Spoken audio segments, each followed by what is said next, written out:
I'm Emily Guy Birkin, and you're listening to Deep Thoughts About Stupid Shit, because pop culture is still culture, and shouldn't you know what's in your head? Today, we have a special guest, my friend Lynette Davis. She will be sharing her deep thoughts about anime with me and my sister, Tracie Guy Decker, and with you. Let's dive in. Have you ever had something you love dismissed because it's just pop culture? What others might deem stupid shit, you know matters. You know it's worth talking and thinking about. And so do we. So come overthink with us as we delve into our deep thoughts about stupid shit. This show is a labor of love, but that doesn't make it free to produce. If you enjoy it even half as much as we do, please consider helping to keep us overthinking. You can support us at our Patreon. There's a link in the show notes.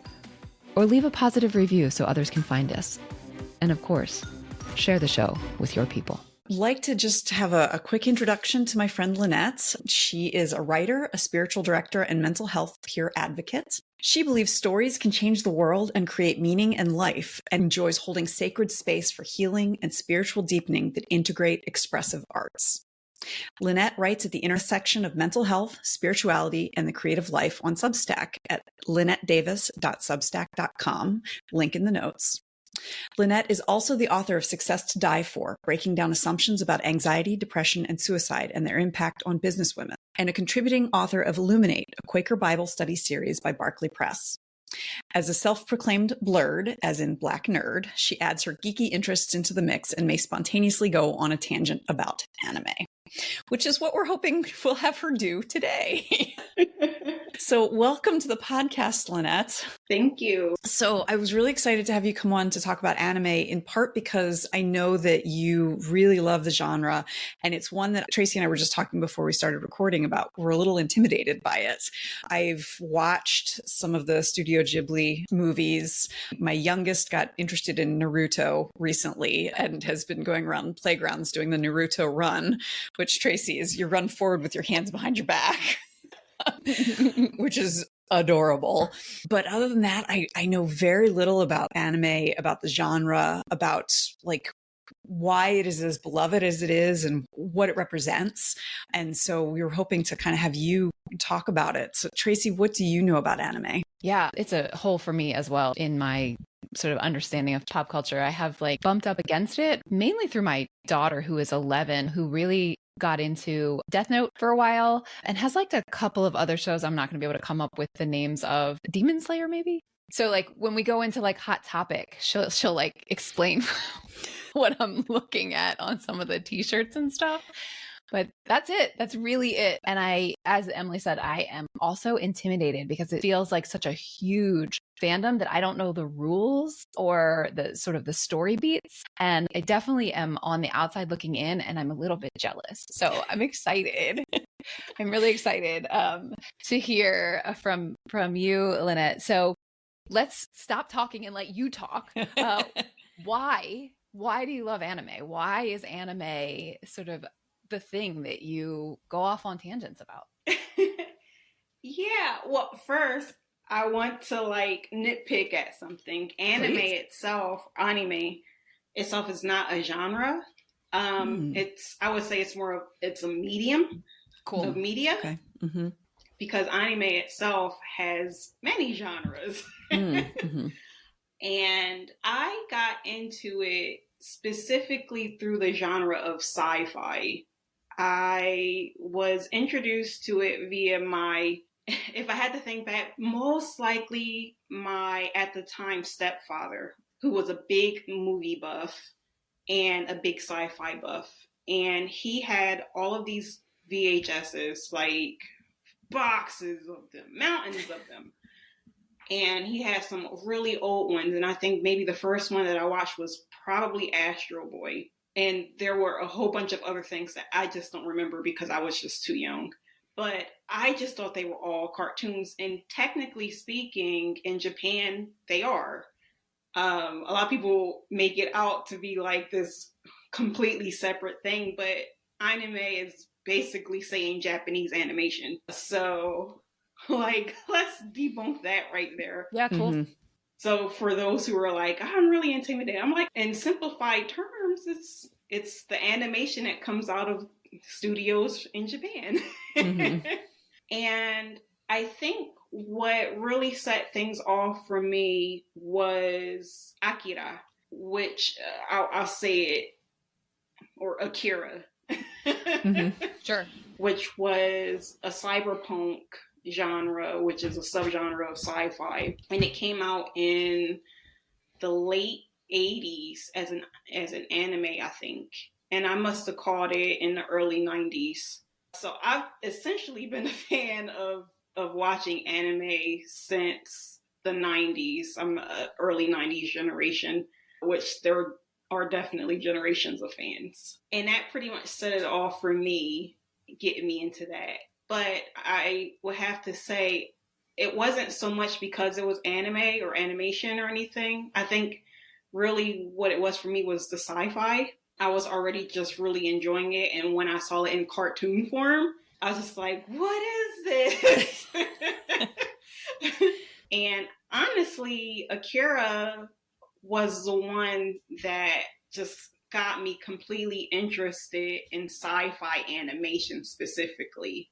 And once I understood the subgenre of cyberpunk, that really became an interest for me, the aesthetics of cyberpunk, and me like just totally be invested in anything that took aspects of the cyberpunk aesthetics.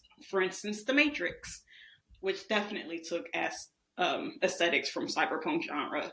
So yeah. Can you tell us more about cyber? Like, give us like a quick nutshell definition. You know, for the newbies. Like yeah, I mean, I would say, I think especially for Westerners, cyberpunk essentially is high tech with, I think I'm going to actually just try to quote something that I read.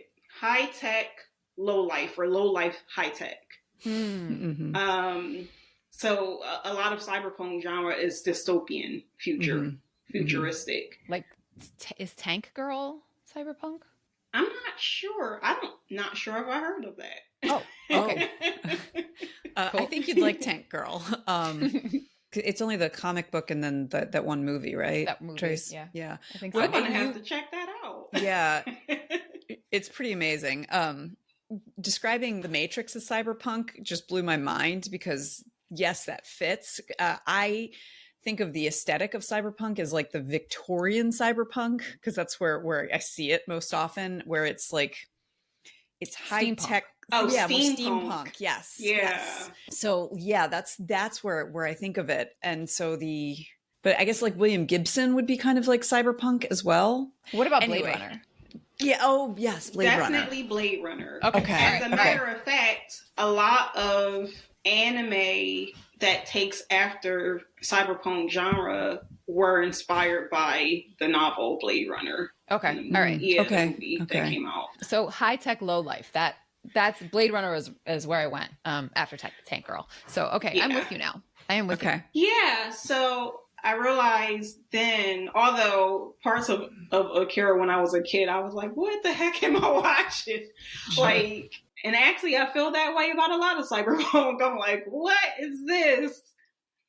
I'm grabbing popcorn, but I can't stop watching it.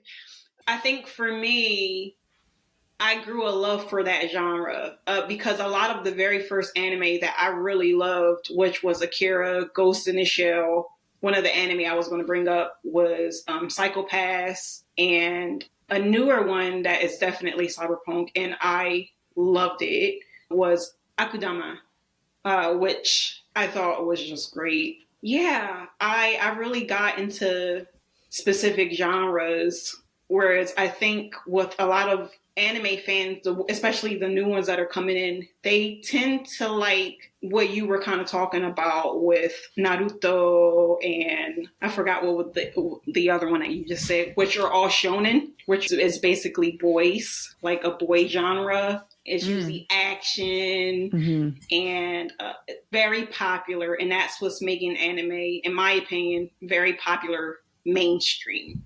Mm-hmm. Yeah, my youngest wanted me to watch Naruto with him, and one of the reasons why I think Tracie and I have been a little intimidated is some of it has to do with the fact that it is a storytelling expectations that are different from what we grew up with. You know, we grew up with Western storytelling expectations. So as I'm watching Naruto with my 10-year-old, I'm sitting there going like, I don't really get what's going on here.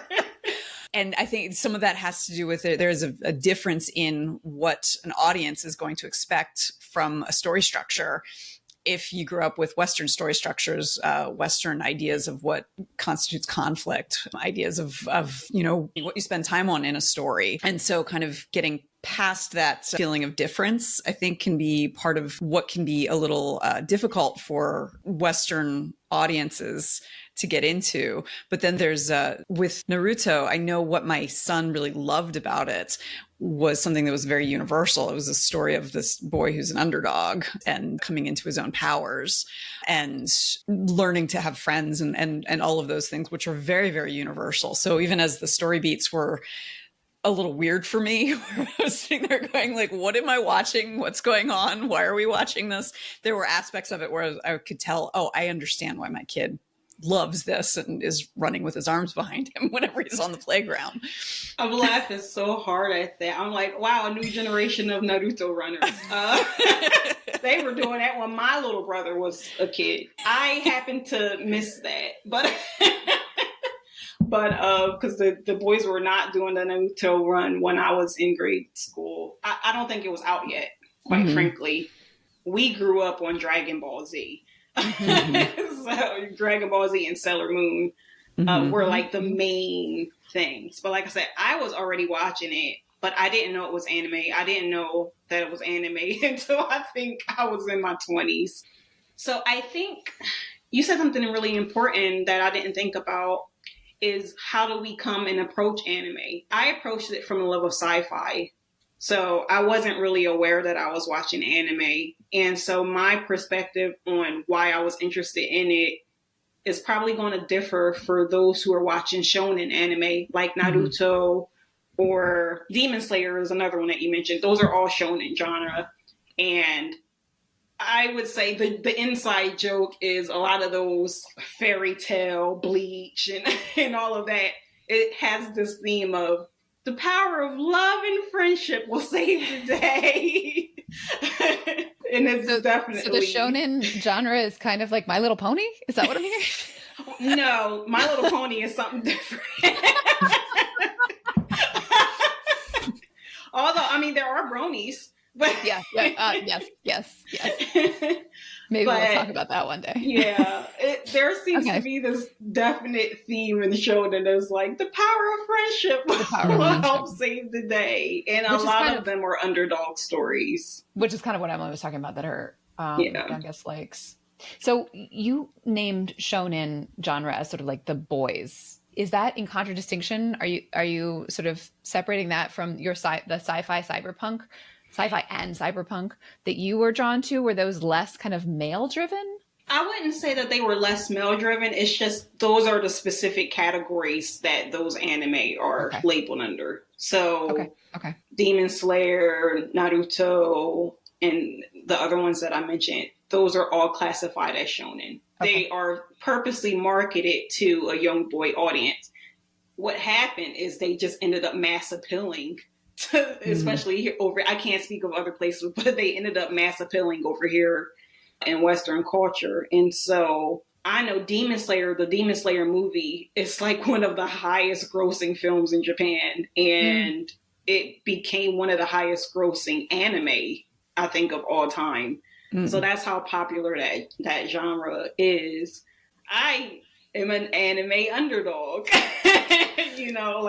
so a lot of the things that people are creating in the fandom realm that are like, you're a true fan. I'm like, yeah, I don't actually really watch that genre. So I don't really keep up with the things that are like really popular and what seem like, oh, are you an anime fan? Yeah, I've been watching anime before you were born, but I just didn't take to certain genres. Now I know about all those genres and I've watched a few episodes, but those aren't the things that I particularly like as much. Not because they're not good. It's just they're a little bit too continual for me. I'm like, yeah. Too continual. Say more about that. Yeah, like a lot of them are manga, and like their manga are still ongoing. It's like 50,000 episodes. And I'm like, I need a strong start and a strong end. You're dragging it. And a lot of them have a lot of fillers episodes.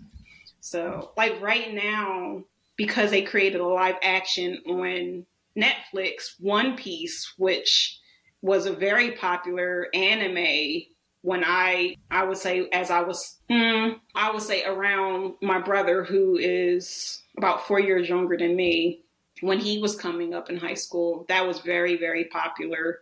And it's kind of resurfaced as popular all over again because of the live action. As a matter of fact, people who never watched anime, because of the live action, is actually good. Because sometimes when they convert it to live action, it's like, what the heck is this? Like Avatar, for instance. Yes.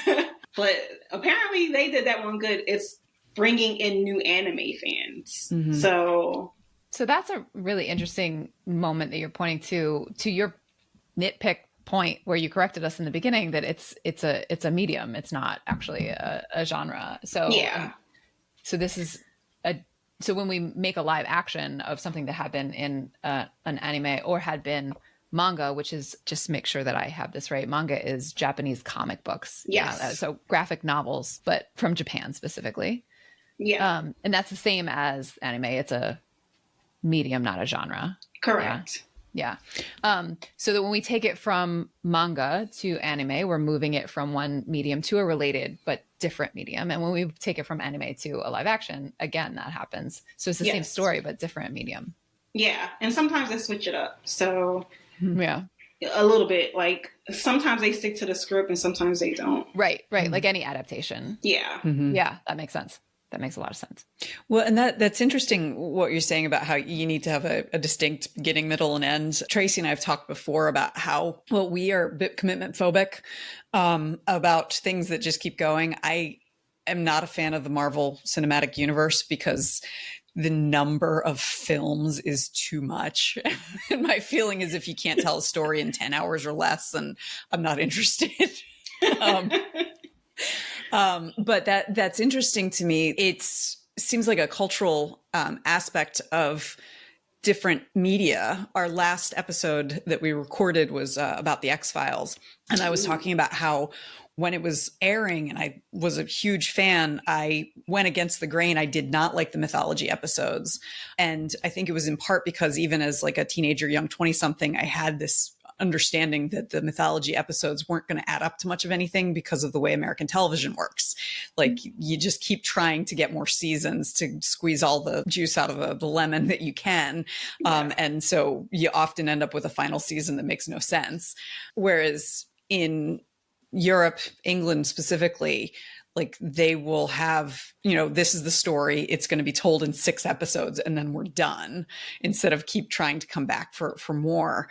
And so it sounds like in Japan, within the medium of anime or even manga, it sounds like there is another cultural expectation. Like, it's okay to have filler. It's okay to just keep something going and going and going because fans love it, which is also, again, different a little bit from how Americans handle their favorite franchises. And so I'm just wondering, is that something that you've noticed? Is there a different expectation for how these things continue? Is it a little bit like how like Batman can have a beginning, middle, and end story, but the character will always continue?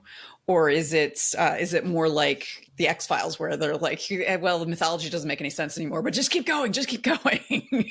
Yeah, I think it depends. It depends on perhaps the studio that's developing the anime and also the writers and what they want to do with it.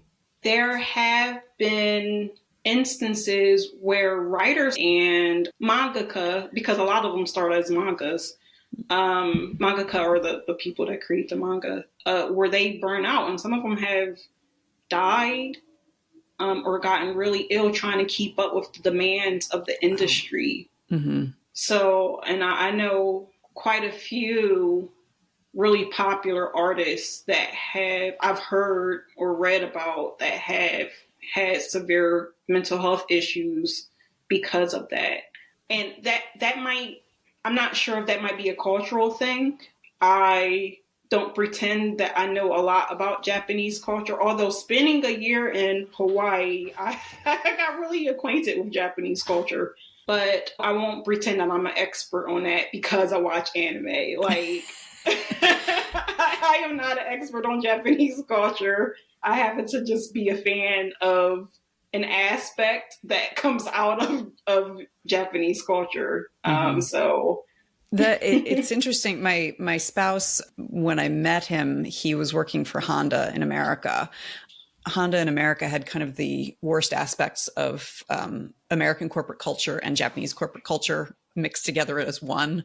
Not a good situation for anyone's mental health. But that burnout, I am familiar with that level of burnout and work exhaustion in engineering because I've seen it firsthand. It didn't even occur to me that there would be an artistic version of that as well, in part because in America we don't consider art to be real work.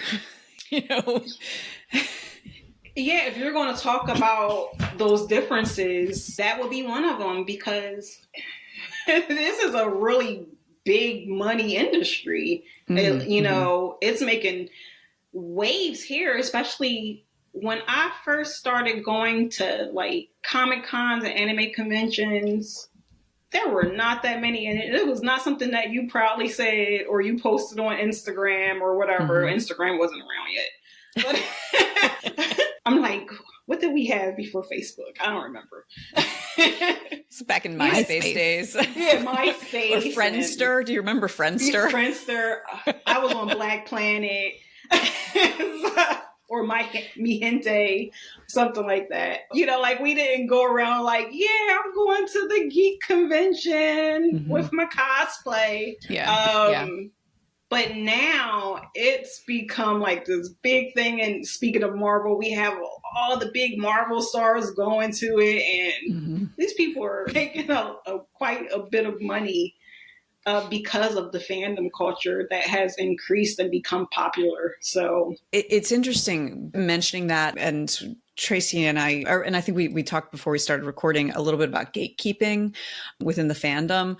And I'm thinking about the different levels of gatekeeping in so many different directions. So, I can kind of comprehend, someone who, like you, has been going to Comic-Con since before it was cool, literally, feeling a little weird about the people who feel like Johnny come lately, who are showing up and like, this is the great place to be. Not that I think that you do any kind of gatekeeping like that at all. You've always been very welcoming, but it's kind of a human nature to be like, I was doing this back when you could get beat up for it. It's interesting too, because I heard Lynette say that people are gatekeeping her because she doesn't like the right kind of genre. Are you even a real anime fan because you don't like the specific genre?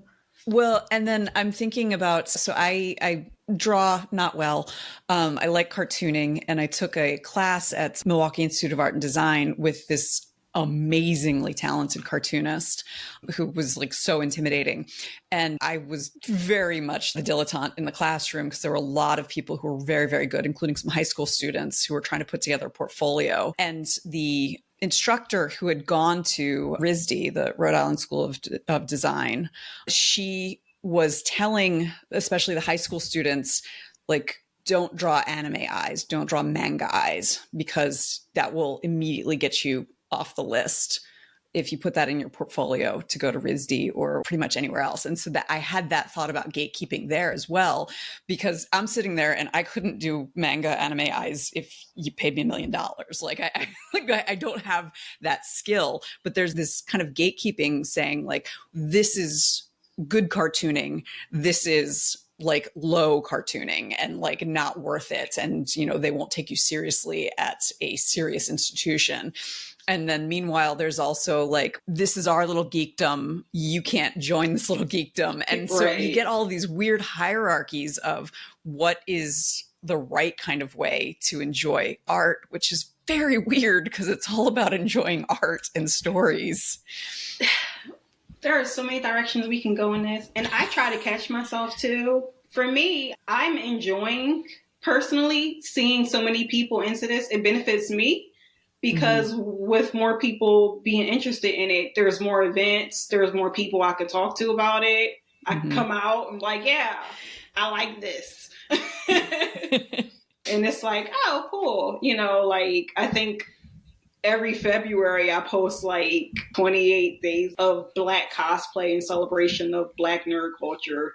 And like, it's become my thing and people kind of look forward to it. And it's something that I wish I had the confidence to do when I was much younger, but you know, I didn't. So I enjoy actually seeing the younger kids come and they have opportunities that didn't exist. Like they can make a career out of their love and their fandom, which is really awesome to me, you know, and a lot of us who maybe were like, oh yeah, that's never going to happen. Like now we're going, sometimes we can look up to the kids too, you know, like I'm totally interested in creating an animation series now. That's something I never thought that I would be interested in doing. It's something that I never thought I would actually attempt to do. But because the fandom has grown and it has diversified, I'm like, I don't know, I might actually be able to do this and do this in a way that I really want to. So I try to catch myself. I mean, I get annoyed sometimes, but I don't know, it might be like a reverse gatekeeping thing because people are talking about stuff and, you know, like I'll have a moment where I'm like, gasp, you haven't heard of this? Or they're like, remember this old one?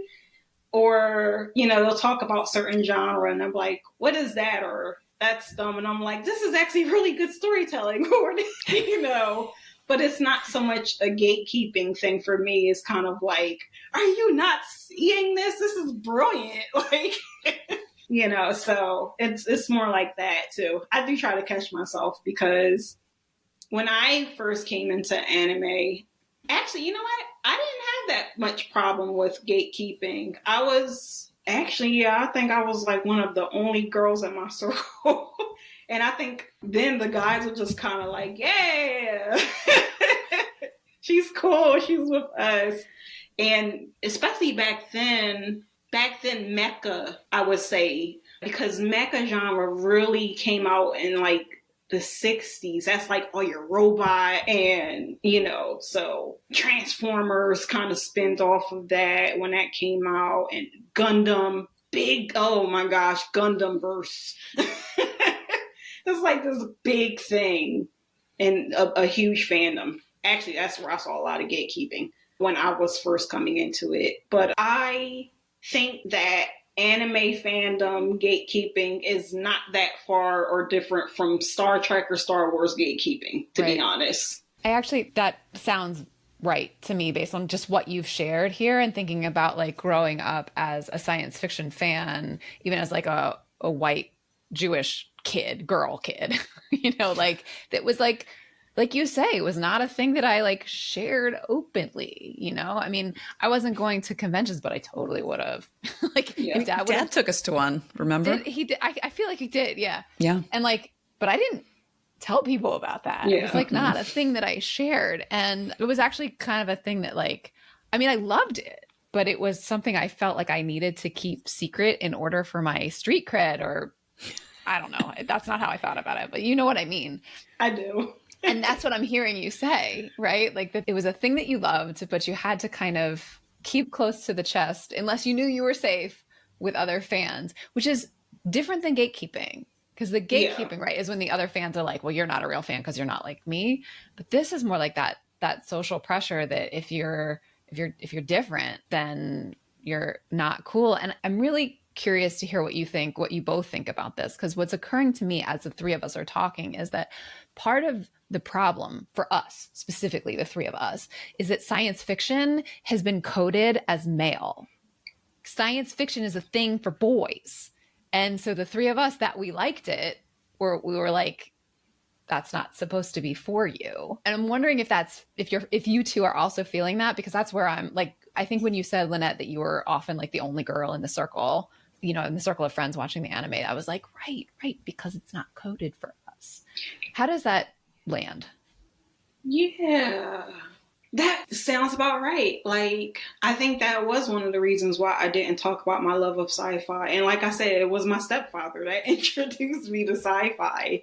I don't know, like, it's something that I embrace now, but I was always called and considered weird, and I was always a geek. So even though I was trying to have some street cred, it was already a done deal. I was just not. My saving grace was that, you know, my brothers and stuff made sure, and my brothers and my friends, which were mostly guys, made sure that I wouldn't get bullied. But other than that, I probably would have been seriously bullied. But I feel as though, especially if you're a fan of this genre, we get gatekeeped a lot. Like, I think if some really hardcore sci-fi and cyberpunk anime fans are watching this, they will probably be course correcting me, like, she's saying anime, or she's and I'm like, I said anime in the beginning, but you did. You did. We have receipts. It's in the recording. Or, you know, like, there are so many different things to nitpick at, and so many ways this conversation could have gone, where I think men would mansplain certain things because they feel that it should be explained in this way or that way. And I feel that with sci-fi, there was a lot of that. So, yeah, I mean, I feel like maybe it was that way. As a matter of fact, in seminary, I took a class literally called Theology and Sci-Fi. It was like my favorite class. That sounds fantastic. Love that class. When I saw that, I was like, yes. I don't care if it has nothing to do with my degree. I'm taking that class. And I'm still like, yeah, how do I incorporate that into my ministry work? But anyway, one of the things I noted, first of all, I was pleasantly surprised of how many women were in the class. It was actually a very fair amount of different genders and gender identities in that class, which I loved. But one of the things we were talking about was what's considered sci-fi, where does sci-fi start and fantasy in, or where does fantasy end?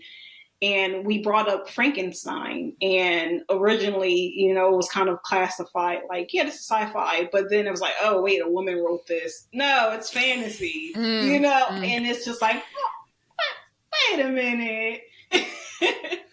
You know, it's like when a woman's name is behind it, then all of a sudden, let's strip some credit away from that, or let's take from that. And I think the same thing happens within genres. Even a lot of the anime that I like, and I'm talking about, most of the directors and writers behind it are actually men. And I'm like, yeah, there has to be some that don't have male writers in this genre, and I probably need to look a little bit more closely at that, because I know the ones that I do like that aren't in that genre, which would be shoujo, where I said the popularity of shonen. Shoujo is marketed towards more girls. And then there's another genre that's more marketed towards older women, which I cannot remember the name of it. And those will be shows like Nana, which that was another one where the writer got sick and like just kind of left us hanging a little bit. Or Paradise Kiss, for instance. Those are like for more mature girls or women. But those are the only times that I like know a woman wrote those. And it makes me actually kind of go, yeah, I need to pay closer attention to who's writing and directing these films. There was this site called Anime Feminist or Feminist Anime or something like that, where they reviewed sites to talk about whether or not certain anime had elements that could be trauma inducing or things like that. And I thought that was really thoughtful. Like, that's what I mean by like more and more people are coming and creating these new things that are really exciting for me. Something interesting that I'm wondering about, thinking about being a woman in a space that's coded as male in sci-fi fandom. So like my foray into X-Files fandom was okay because I was a shipper. And I didn't really experience, like, I knew that I wasn't supposed to like science fiction, but I didn't really care. And the first time I really like came up against it in a way that blew my mind, I was 22. It was my first roommate out of college, was a guy. It was, we found each other on Craigslist. It was one of those things. And we both really liked the book series Otherland by Tad Williams. And so when the new book came out, I was working at Barnes & Noble at the time. And I think I picked up a copy for him as well as a copy for me. I don't remember exactly how it went down. But his mother said, "Why is Emily reading this? It's science fiction. That's for guys." And I remember being like, it's 2001. What's wrong with you? Yeah. And the thing that I think I'm curious for your experience, Lynette, is if there's any intersection of like not only male coded, but also like white male coded, if that's something that you've ever experienced where like, why do you like this? You're a Black woman, or, it's supposed to be for the, awkward white guys.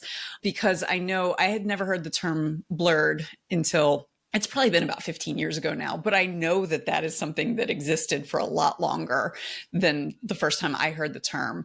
And the first time I heard the idea of Black nerd, I was like Urkel, which is kind of horrifying. That's the only cultural connection that I had was, this caricature that poor Jaleel White was stuck playing for so long. So I'm just curious how that played out for you, in part because you had family who were also very interested in science fiction. I'm sure that changed dynamics somewhat, but what was your experience with that, particularly with the anime world?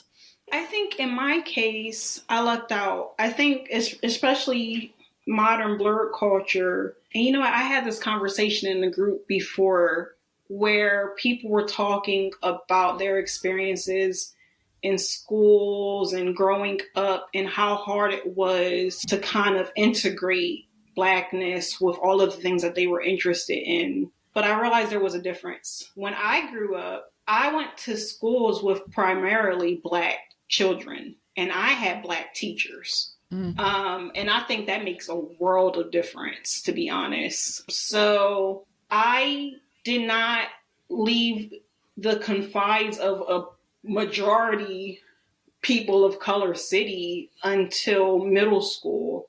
And I went to a primarily white high school and et cetera, et cetera.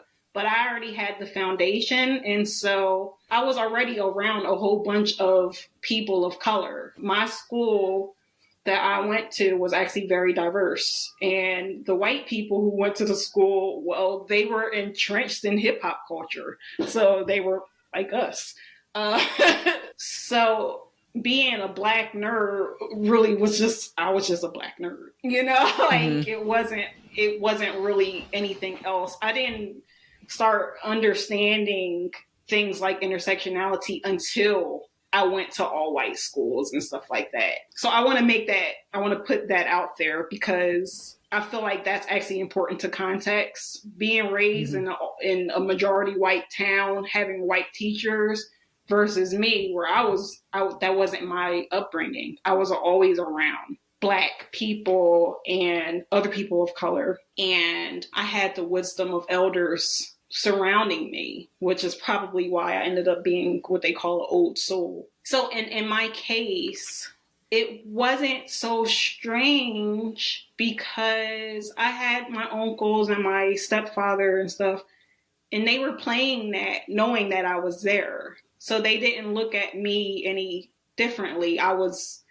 They played it and was like, here, come watch this. And by the time I got to high school, which was a primarily white high school, I think that by that time, Sailor Moon and Dragon Ball Z was really the big thing. And I watched that and we were all into that and we were kind of in grunge, post-grunge, so like it wasn't really a big deal, really. I think I just kind of lucked out because of the area that I grew up in, which is not the case for a lot of other Black nerds. So I can't speak to an experience that I didn't actually have. Yeah, in my case, it wasn't so much I had to deal with, oh, well, you're a Black girl and you shouldn't like this or anything like that. I was fully embraced within my circle. It was more like you just didn't want to be a geek, you know, like Yeah. it didn't matter. Like you just didn't want to be a geek, but you know, I wasn't going around like throwing up Star Trek signs or anything like that, you know, which I was watching all that, you know, I was watching, I was watching the original series reruns, and I was Next Generation. Yep. Same. Yep. So yeah, like within my family and stuff, I was just the weird, geeky, bookwormy Lynette. So I don't think I paid that much attention to how does this reflect in the rest of culture. I did not become aware of the dynamics of, wait, there's some sexism and everything like that going on until college. Yeah.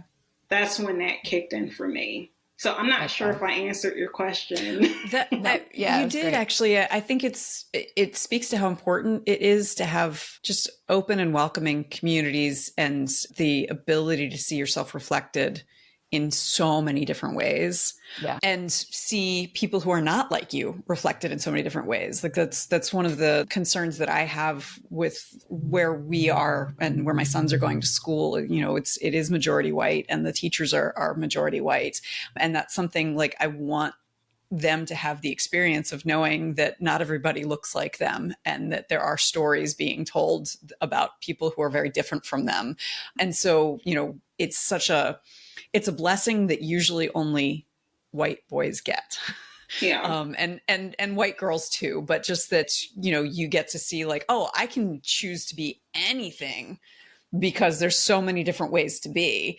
Whereas if you are the only Black person in a classroom, if you're the only Jewish person in a school, you feel like you have to be one thing because you are the only one. I'm so glad that you had that, and that you were able to be, you know, all of you in all of your wonderful geeky ways growing up, and not experience it until college, when you were probably in a much better emotional place and maturity place to be able to handle it. Oh, I wish that was true. It wasn't, though.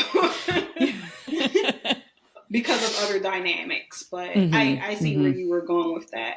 Yeah. This is hard. Yeah.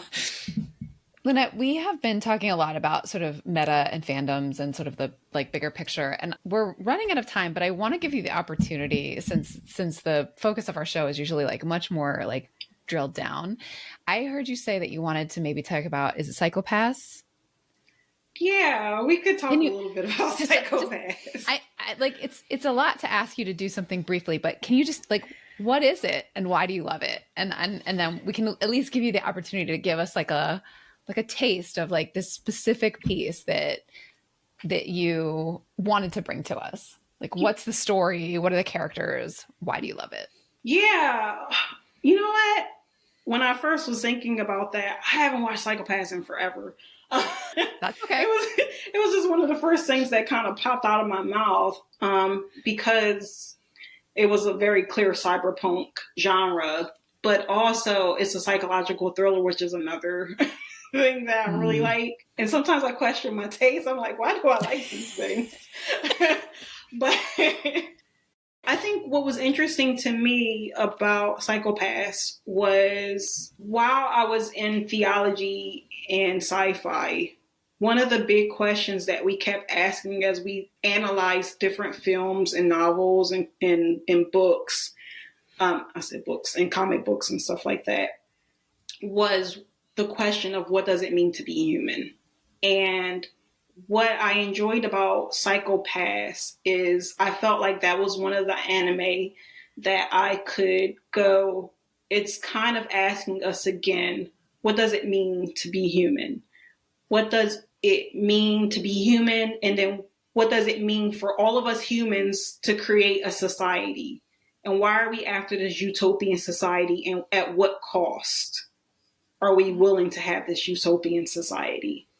And in Psychopaths, it's a psychological thriller because it's actually a very gruesome anime, especially, and I didn't complete all of the movies and everything, so I need to like make my way back to it because they just had a movie come out in May and I haven't watched it yet.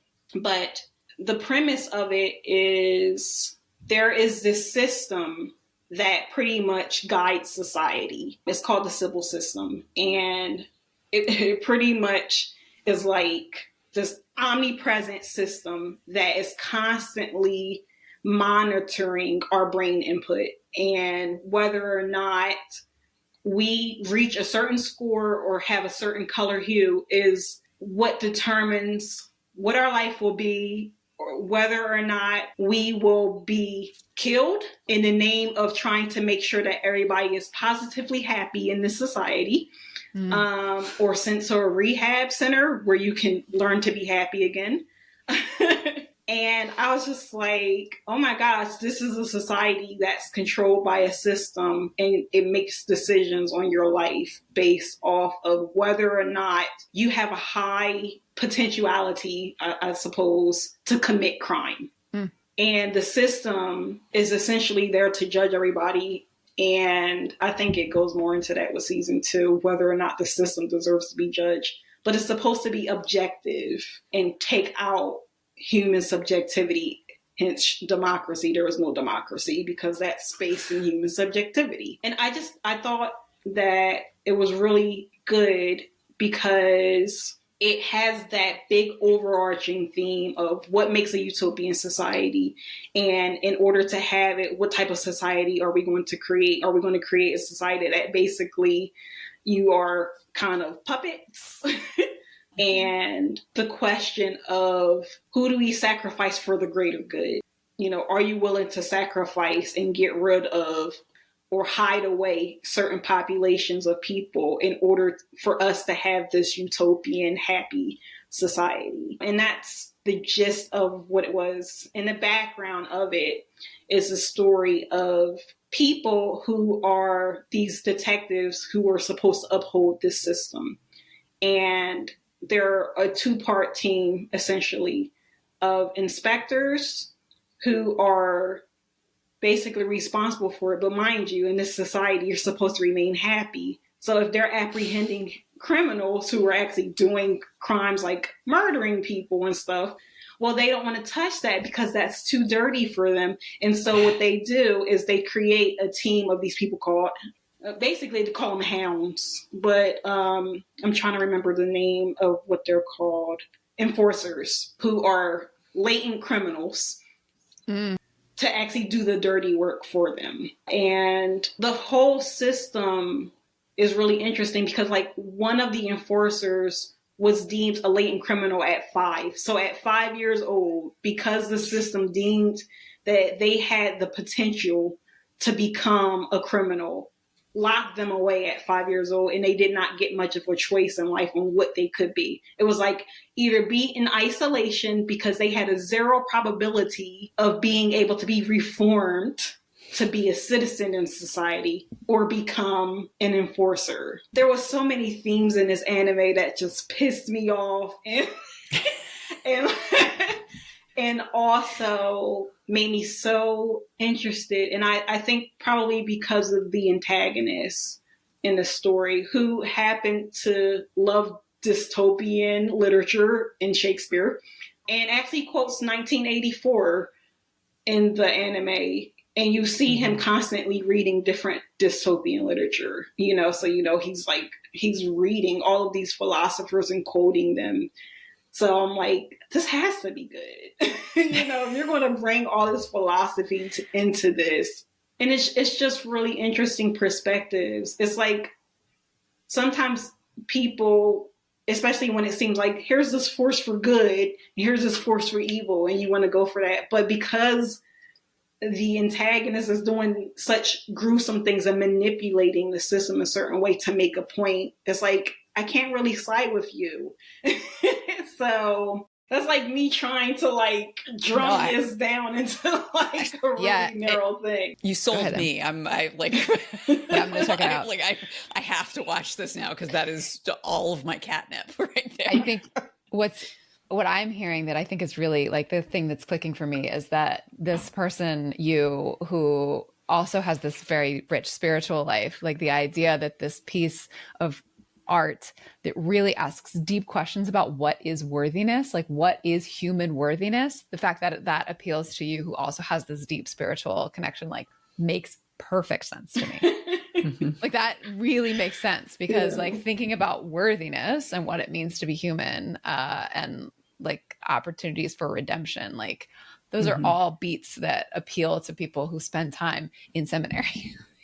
Like those are, I never thought about it that way. As someone who spent time in a divinity school, like, yeah, makes total sense to me. So yeah, thank you. I'm glad you said that because I'm like, why do I like this? I see why.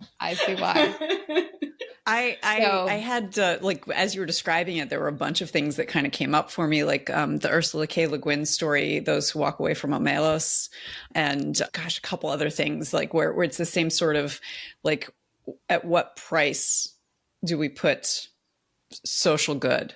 Like at what price? Gattaca. Yeah. Oh, yeah. The Watchmen was the other one I was thinking, like, who watches The Watchmen? And, you know, so many of these different science fiction and speculative fiction that grapples with similar, well, even The Good Place. You know, it's an entirely objective view of how good or how worthy a person is, and how interesting it is to grapple with that really ugly truth within human nature. That's, you know, there is no such thing as unworthy. There's no such thing as worthy. It's all shades of gray. And yeah, I find that fascinating, and, you know, have loved those kinds of questions from all the way back when I was in high school and reading Crime and Punishment, you know, like reminds me of that as well. Like what makes a human being worthy? What makes a human being unworthy, capable of redemption and incapable of redemption, all of those questions. So yeah, this sounds phenomenal. It's on my to be watched list now. Yeah. I'm like, be forewarned. It is very gruesome. Cool. There are scenes of gruesomeness that the antagonist, he's trying to make a point about the lack of will of humanity. And it's one of the scenes that is definitely like, it's so in your face, but it totally does what it does, is that people are so in the system that they're literally witnessing murder right in front of their face. And because the system does not recognize him, because he is asymptomatic. So when you're asymptomatic, the system can't judge you.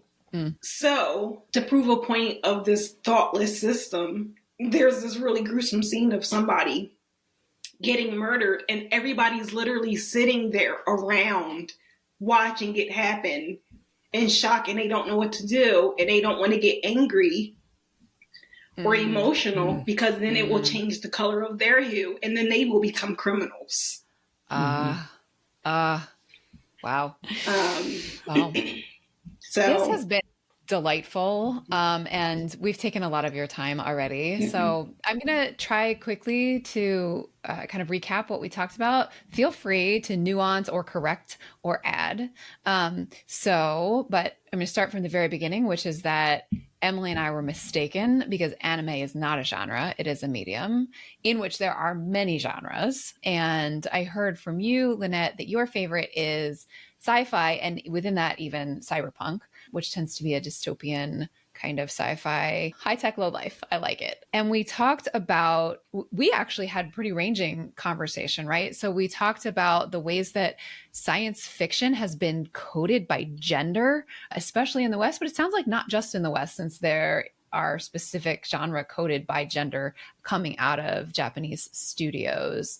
We talked about the fact that manga, which is Japanese graphic novels or comic books, and anime are related, not the same, and how the stories kind of, they keep going like our lives, sometimes burning out the artists and writers creating them. And then we talked a little bit about the ways that sort of being the only changes things. Like the three of us share the fact that we were sort of a little secretive about being science fiction geeks when we were kids, that it sounds like maybe some of the younger kids, even girls, don't need to be quite as secretive, at least maybe not about anime, which is great. And your experience, Lynette, of growing up predominantly around Black folks with Black teachers allowed you to sort of unapologetically just be who you are, at least in that aspect of it, which is awesome. I wish that we all could have that for all of our children.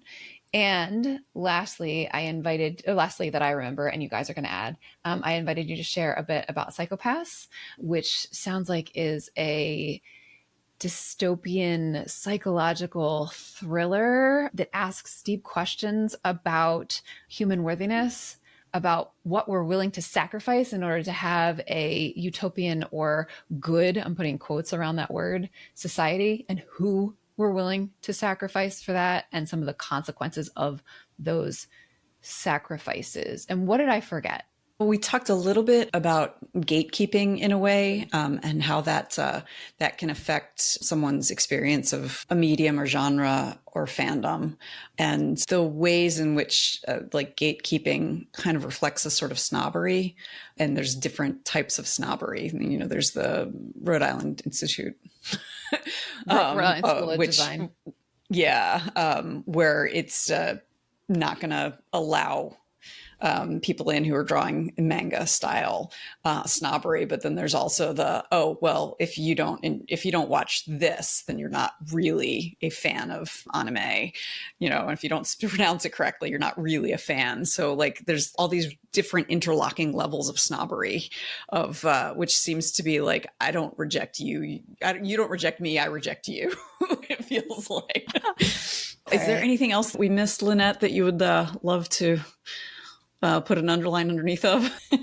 Yeah, I mean, of course, I'm definitely like, yeah. I mean, if you're into sci-fi, even if you're not into anime, you know, if you're into sci-fi, at least check out the sci-fi anime. Right now, I would say Crunchyroll is probably one of the better places to get access to all of this. It used to be Funimation. I liked Funimation better. You can even find it on YouTube. Yeah, like to check out some of those. And, you know, if you're into the aesthetics of cyberpunk, then I would check that out. And, you know, I do want to mention something, because cyberpunk really started as a subgenre of sci-fi here in Western culture. I think for Japan, it actually derived out of punk rock culture more so than a sci-fi genre. So I wanted to make the distinction. That is fascinating. And thinking about how those two things would like affect each other, you know, like punk rock and science fiction is fascinating. Yeah. To think about. And we could go off on another hour-long discussion, I suspect. Are there any questions, Lynette, that you wish we had asked you? No. Those were good questions. Okay. All right.